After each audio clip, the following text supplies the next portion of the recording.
The morning of March 2nd, 1943, broke quietly over the Bismarck Sea, the kind of deceptive calm that had fooled men before.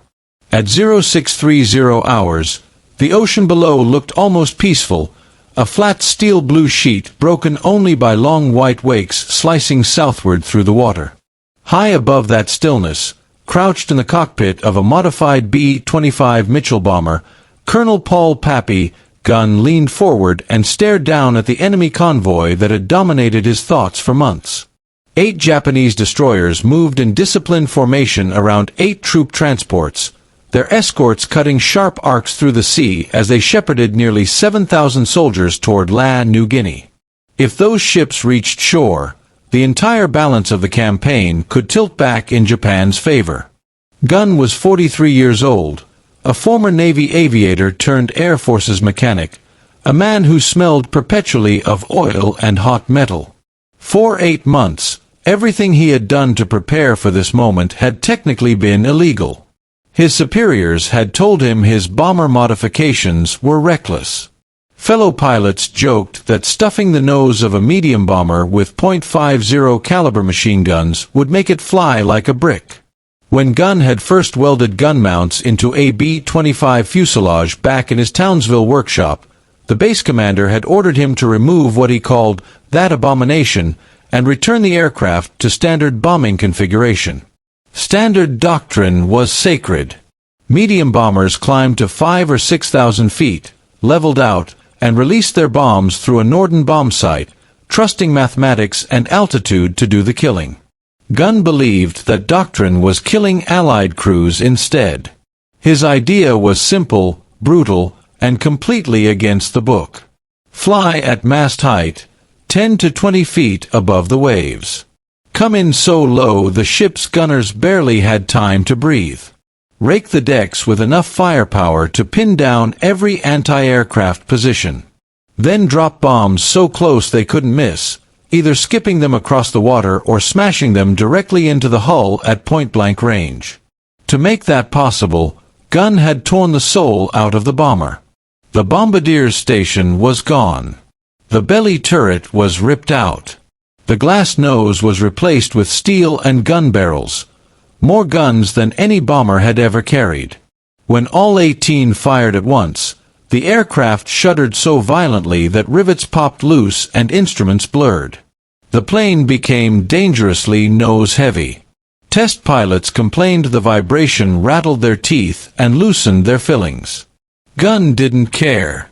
He had convinced General George Kenny to let him try anyway, telling him Japanese ships wouldn't know what hit them when a bomber came screaming in at deck level with the firepower of a destroyer. Now, as Gunn watched the convoy below, their anti-aircraft guns already swiveling toward the approaching formation, he keyed his radio. His voice was calm, almost conversational. "This is what we built her for, boys," he said. "Time to see if 18 guns can do what the book says is impossible."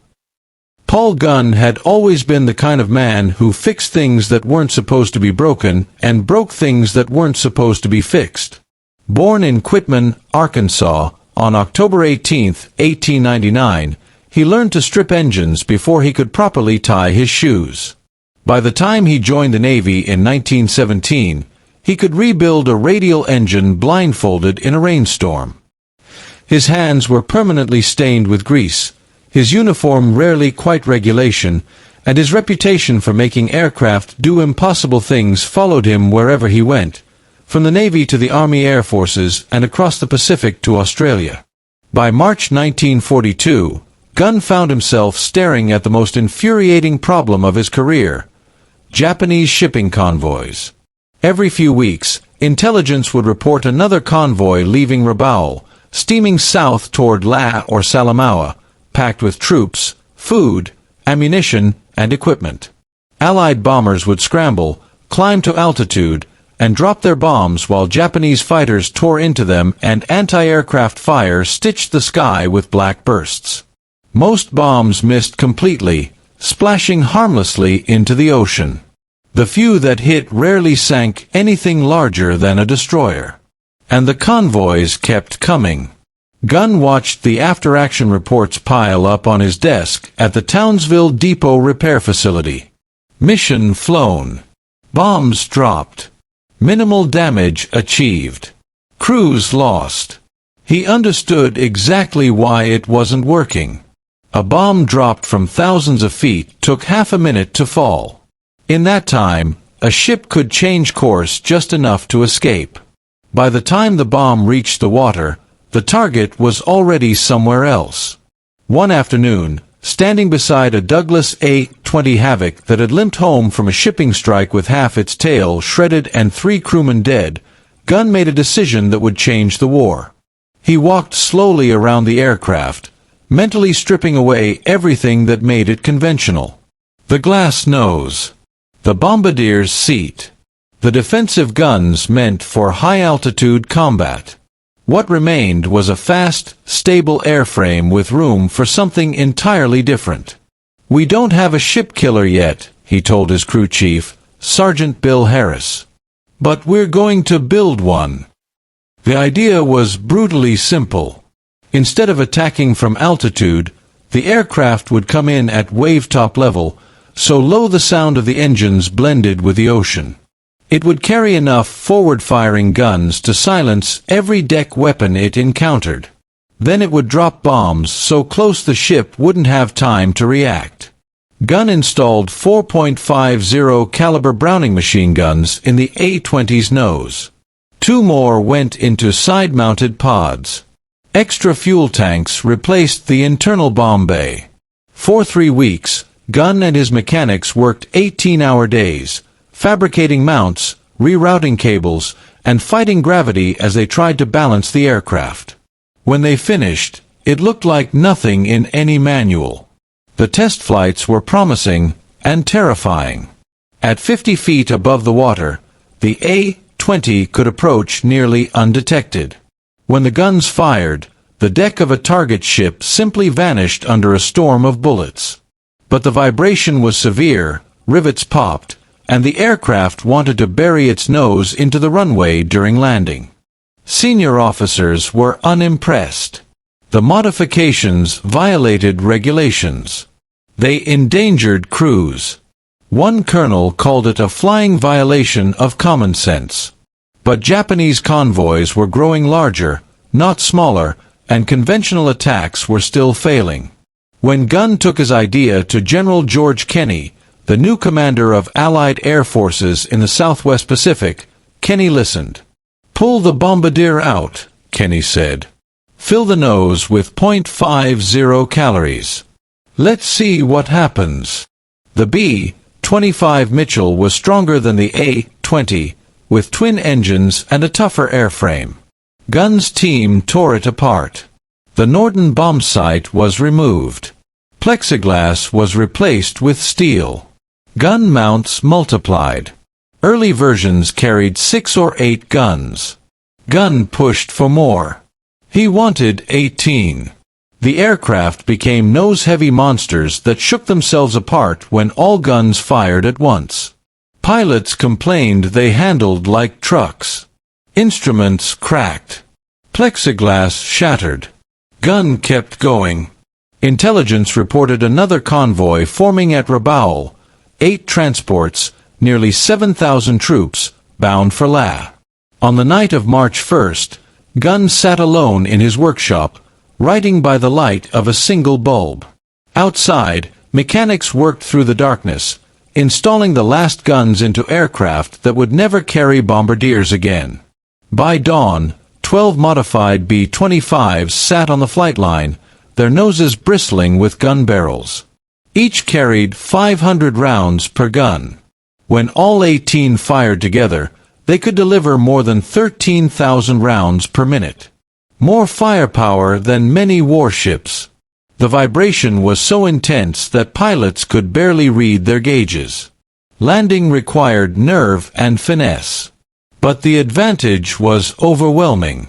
Flying at 10 to 20 feet above the water, they would be invisible until the last moments. Training took place in Port Moresby Harbor using a wrecked Japanese transport as a target.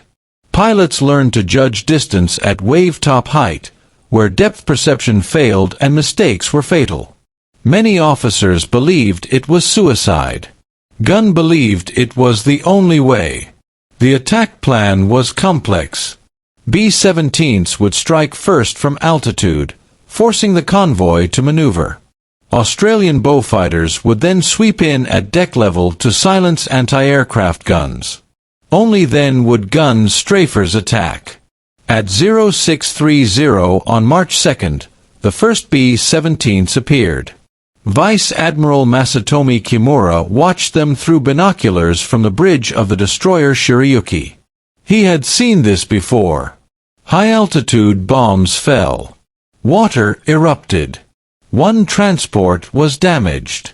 The convoy kept moving. Then the Australians came. Beaufighters roared in at wave-top height, spraying cannon fire and rockets.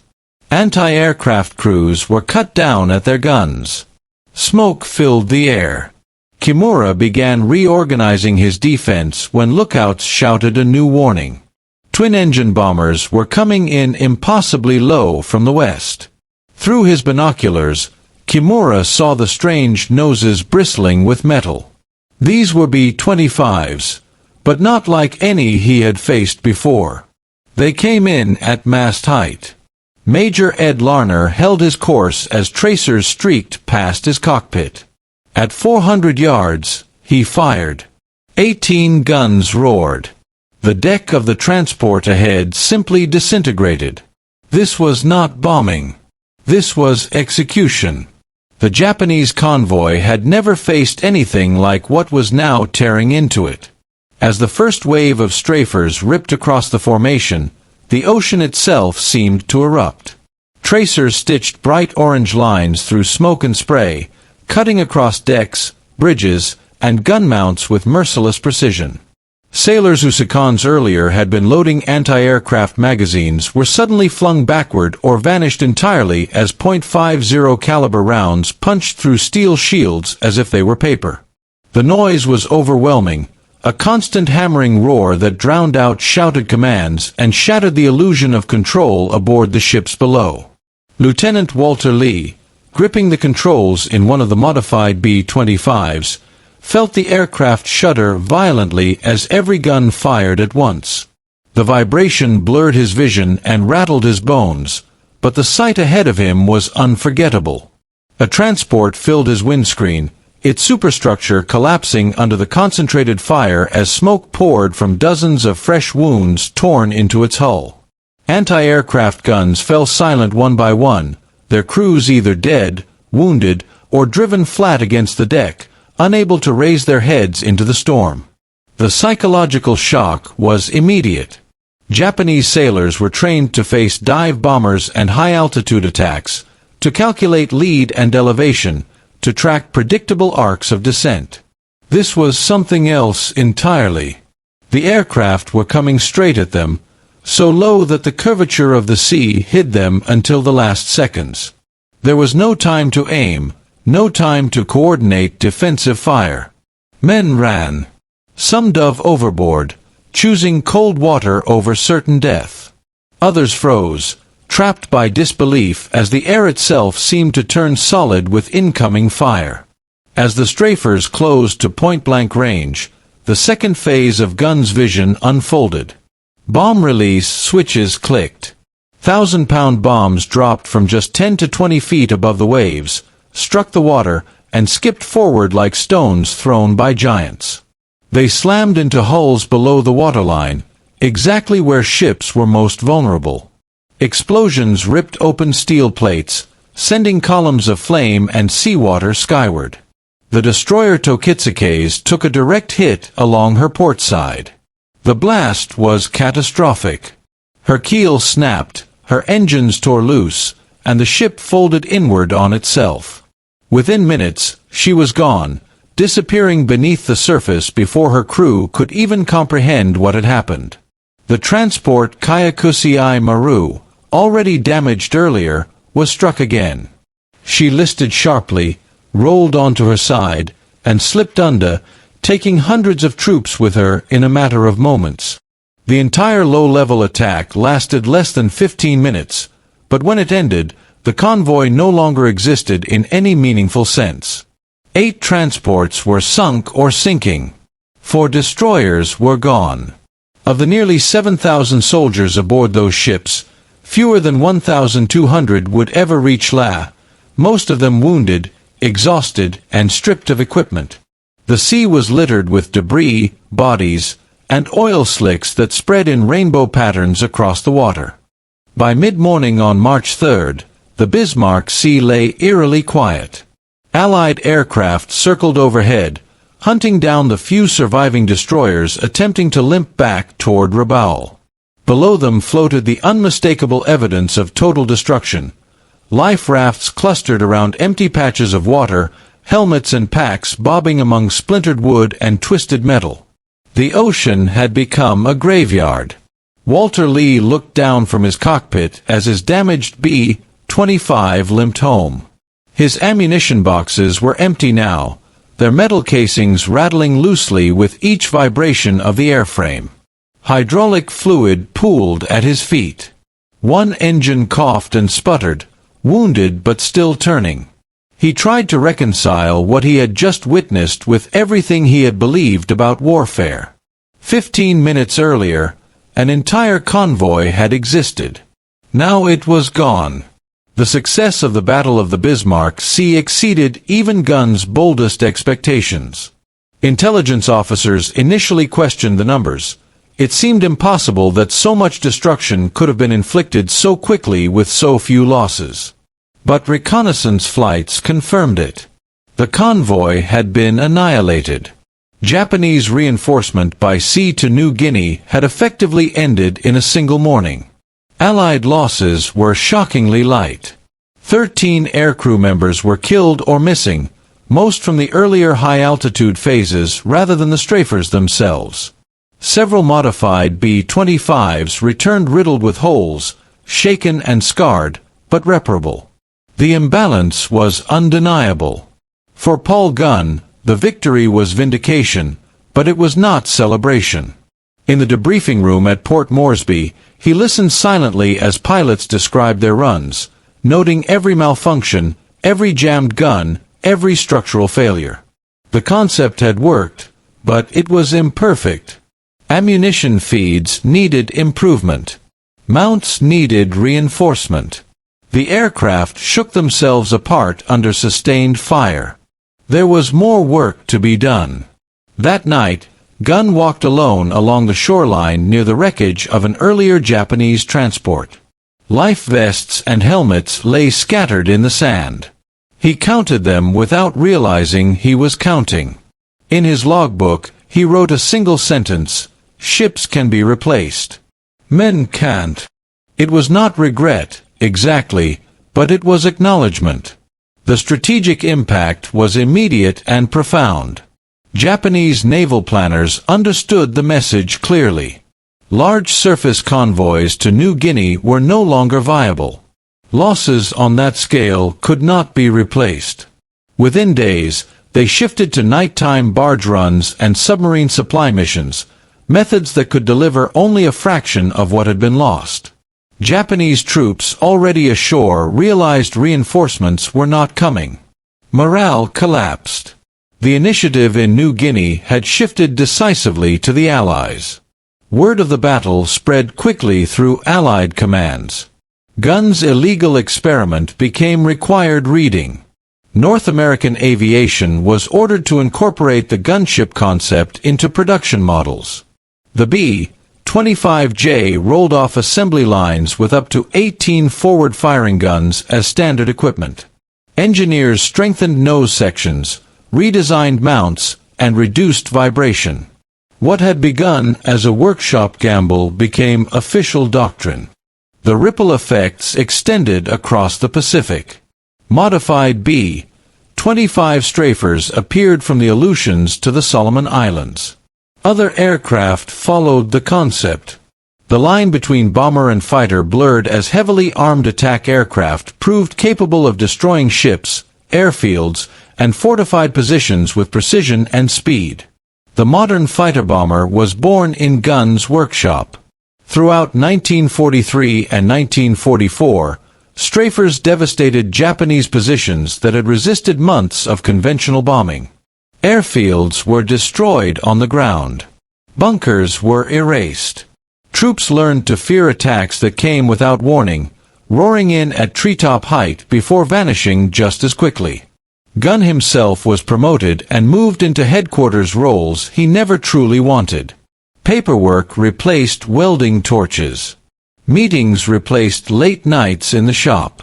He continued advising, visiting forward bases, and solving problems where he could, but the era of improvisation was over. His ideas had outgrown him. The cost of low-level attack never vanished. Casualty rates remained high. Flying at mast height meant facing every weapon the enemy could bring to bear. Many pilots who survived the Bismarck Sea did not survive the war. The aircraft remained difficult to fly, punishing to maintain, and physically brutal for crews. Yet the concept endured because it worked. By the war's end, Gunn's influence extended into post-war aviation. His ideas shaped ground attack doctrine, jet development, and the philosophy that aircraft should be built to dominate the battlefield directly, not merely operate above it.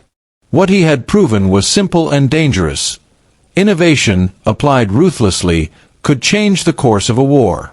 Paul Irvin Gunn died on October 11, 1957, when his civilian aircraft crashed in the mountains of the Philippines, the same region where his most famous creation had rewritten the rules of combat. He was 57 years old, still flying, still experimenting, still pushing limits. At his funeral stood pilots who had lived because of his stubborn refusal to accept failure as inevitable.